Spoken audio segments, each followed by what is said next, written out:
आज अमेठी की ही होगी। जी हां, उसी सीट की जहां पर घमासान इस वक्त चरम पर है, क्योंकि बनारस के बाद अगर सबसे बड़ा लिटमस टेस्ट कोई है नरेंद्र मोदी बीजेपी के प्रधानमंत्री उम्मीदवार के लिए, तो वो अमेठी है। और उसका आगाज आज हुआ, क्योंकि जिस तरह से वो दहाड़े, जिस अंदाज में वो बोले, सब कुछ साफ था।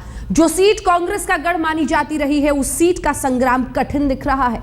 अमेठी से राहुल गांधी की दावेदारी मजबूत तो अब भी है, लेकिन एक तरफा कतई नहीं है। इस बार के चुनाव में एक तरफ मोदी के नाम का डंका बज रहा है, तो दूसरी ओर आम आदमी पार्टी के विश्वास का भी वहां पर डंका बज रहा है। लेकिन सवाल यही है कि सबके बीच स्मृति ईरानी को बहन बताकर जब आज नरेंद्र मोदी वहां पर कूदे हैं, तब समीकरण कितने बदलेंगे।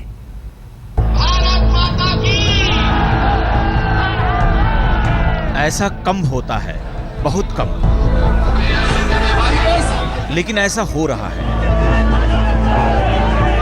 जिस सीट को कांग्रेसी सीलबंद मानते रहे, उस सीट की चुनावी टक्कर पर सबकी निगाहें टिक गई हैं। ऐसा लगता है कि अमेठी, जो सूत की तरह गांधी परिवार के बदन से सुकून बनकर चिपकी थी, अब रेशम की तरह फिसलने की धमकियां दे रही है और कांग्रेस पार्टी उसे संभालने की सारी तरकीबें आजमा रही है। एक दिन पहले अमेठी की सड़कों पर राहुल गांधी ने बहन प्रियंका के साथ शानदार रोड शो किया।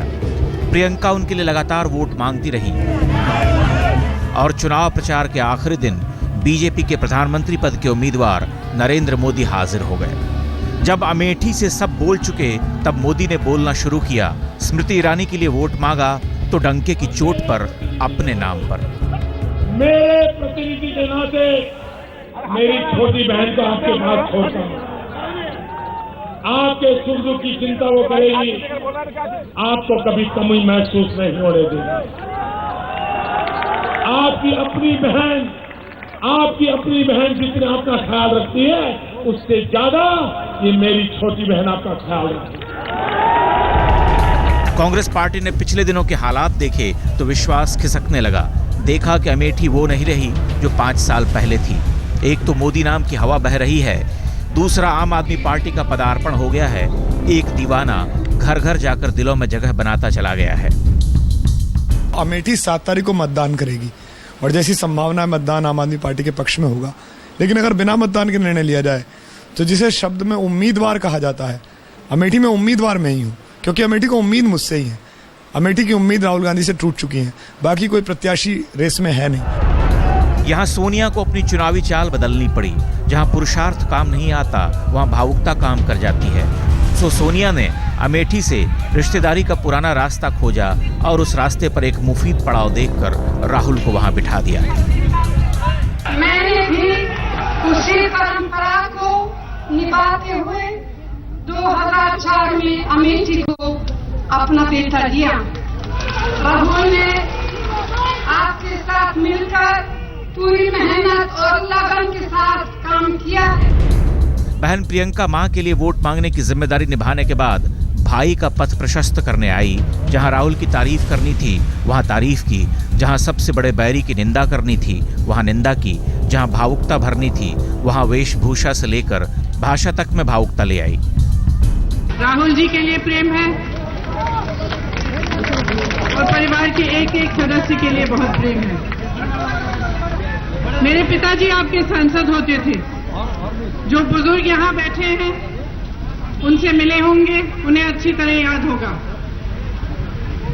उन्होंने जब अमेठी का विकास कराया तो एक दूरदर्शी नजरिए से कराया। आप उनसे बहुत प्रेम करते थे। आप जानते हैं कि वो एक नेक इंसान थे। अब भी ऐसा लगता है कि अमेठी से बहुत कुछ छूटने के बाद कांग्रेस के लिए बहुत कुछ बाकी है। एक तो गांधी परिवार से पुराना जुड़ाव है, वही माई बाप वाला भाव। दूसरा कांग्रेस पार्टी से प्यार है, लेकिन वो प्यार अब एक तरफा नहीं है। वहां भी लोग सोचने विचारने लगे हैं। 40 वर्ष वैसे भी बहुत होते हैं। बाजे बाजे, तालियों की गूंज और नारों के बीच गांधी परिवार के गढ़ में मोदी की ललकार की गूंज सियासी हलकों में दूर दूर तक सुनाई देगी। मकसद सिर्फ मिशन अमेठी नहीं, बल्कि आखिरी के 2 चरण जो कि बीजेपी के लिए काफी क्रूशियल माने जाते हैं, उस पे कार्यकर्ताओं में जोश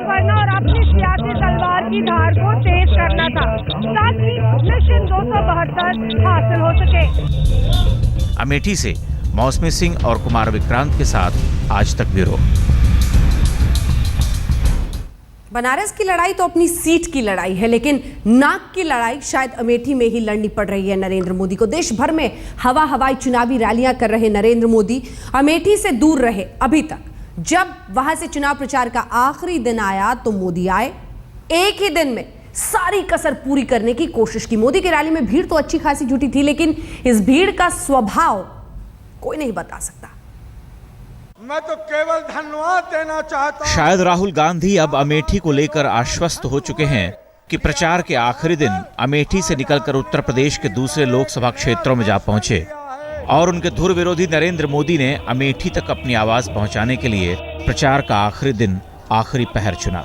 तब जब सब आवाजें सुन सुनाकर खामोश हो गई, मोदी गरज उठे। मैं यहाँ बदले की राजनीति करने नहीं आया, न मेरा वो रास्ता है। मैं यहां आया हूं बदलाव की राजनीति के लिए। हम बदलाव नहीं चाहते, हम बदलाव चाहते हैं। और मेरा भरोसा मेरी ये छोटी बहन पर है। आइए बहनों। बात आगे बढ़ी तो मोदी तुलना को 40 साल बनाम 30 दिन पर ले गए। उन्होंने कहा कि जो चुनाव के दिनों में रोज यहाँ आते हैं, सभाएं करते हैं, दशकों से जिनका यहाँ सिक्का चलता है, वो यहाँ के देहात नहीं जानते, लेकिन जिन्होंने अभी अभी अमेठी पर अपनी दावेदारी ठोकी है, वो अमेठी की आत्मा को बेहतर जानती हैं। एक तरफ मेरी छोटी बहन को खड़ी कर दें और बगल में राहुल भैया और पूरे परिवार को खड़ा कर दें, पूरे परिवार को। और सिर्फ पूछिए उनको, अमेठी लोकसभा क्षेत्र के गांवों के नाम पूछिए और कुछ नहीं, सिर्फ गांवों के नाम पूछिए। मैं दावे से कहता हूं, अगर स्मृति ईरानी 100 गांवों के नाम बोल पाएगी, ये पूरा परिवार 10 गांव के नाम नहीं बोल पाएगा। मोदी को एक ही चुनावी सभा में सारा हिसाब किताब निपटाना था, तो विकास की बातें की, अपनी मिसाल दी, कांग्रेस पर सवाल दागे, भावुकता का जवाब और घनी भावुकता से दी, अमेठी की पीड़ा को अपनी पीड़ा बता दिया। कुछ दिनों पहले प्रियंका ने कहा था कि मोदी जी मांगते रहते हैं, मांगते मांगते थकते नहीं।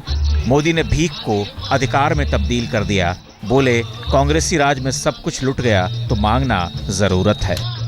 मोदी ने अमेठी में उस वक्त वार किया जब लोहा गर्म है। उन्होंने राजनीति समझाई, अपने अहंकार को मजाक के तर्क से संवार दिया, कांग्रेस पार्टी के अहंकार को उधेड़ कर रख दिया, मुद्दों की बात की और जाते जाते वादा भी मांग लिया कि लोग वादा तोड़ने वालों से रिश्ते तोड़ लेंगे। सारे दिग्गज पत्रकार निहत्थे हो गए थे। एक दिन की ये रैली क्या कमाल दिखाएगी, कोई नहीं जानता, लेकिन अमेठी में पहली बार बीजेपी की मौजूदगी नजर आई। ये नजर आया कि अमेठी में कुछ बदल रहा है। ये भी नजर आया कि कांग्रेस के पुराने मठ और गढ़ कांप रहे हैं, जिन्हें संभालने के लिए उन्हें एड़ी चोटी का जोर लगाना पड़ रहा है। अमेठी से मौसमी सिंह के साथ आज तक ब्यूरो। अमेठी के चुनावी दंगल में जो मुकाबला ब्रांड मोदी बनाम राहुल गांधी दिख रहा है, उसमें प्रियंका ने बड़ी सहजता से घुसपैठ कर ली है। राहुल गांधी की जो एक दरकते वोट बैंक को भरने का काम प्रियंका कर रही हैं, उन्हें एक साथ 2 मोर्चों पर लड़ाई करनी पड़ रही है। एक ओर वो मोदी हवा के सामने खड़ी हैं, दूसरी ओर उन्होंने आम लोगों में भर रहे नए विश्वास को काटने की कोशिश अपनी तरीके से की है। राजीव गांधी का गुस्सा ऐसा भड़क गया, आंध्र के चुने हुए मुख्यमंत्री उससे उम्र में डबल थे, अंजैया जी, उनको एयरपोर्ट पर इन्होंने डांटा, अपमानित किया, गुस्सा किया।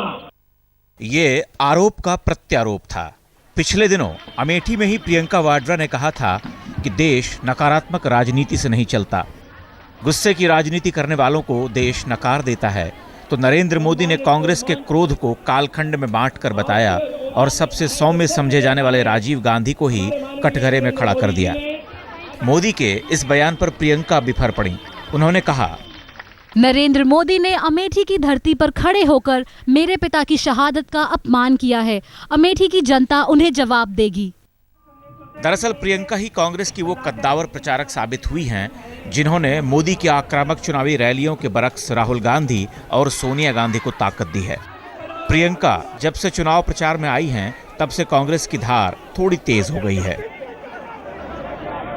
प्रियंका में एक लोकप्रिय नेता के गुण तो हैं ही, एक जिम्मेदार बहन बेटी वाली सारी बातें भी हैं। रायबरेली से मां के लिए चुनाव प्रचार खत्म कर जब प्रियंका अमेठी आई तो उन्होंने राहुल गांधी के लिए जगह जगह झंडा बुलंद किया। जहां प्रचार करना था वहां न साये के बारे में सोचा न धूप का विचार किया, और जहां प्रचार से अलग पूजा प्रार्थना की जरूरत थी वहां मन को मजहब की डोर से आजाद कर दिया। प्रियंका मंदिर भी गई, दरगाह भी पहुंची। दरअसल प्रियंका की ताकत उनके व्यक्तित्व में है। जहां राहुल गांधी में लोगों को राजीव गांधी का धुंधला सा चेहरा दिखता है, वहीं प्रियंका खुद को राजीव गांधी के साथ साथ इंदिरा गांधी से भी जोड़ लेती हैं। उस जुड़ाव में बीते दौर की दूरियां पट जाती हैं। कांग्रेस अपने खास इलाकों में जहां छूटने लगती है वहां प्रियंका अपनी मौजूदगी से उसे खींच लेती हैं। इस चुनाव में भी उम्मीद ऐसी ही है। अमेठी से राहुल की नैया क्या वाकई प्रियंका के हाथों ही पार होगी? अमेठी से कुमार विक्रांत सिंह के साथ आज तक ब्यूरो।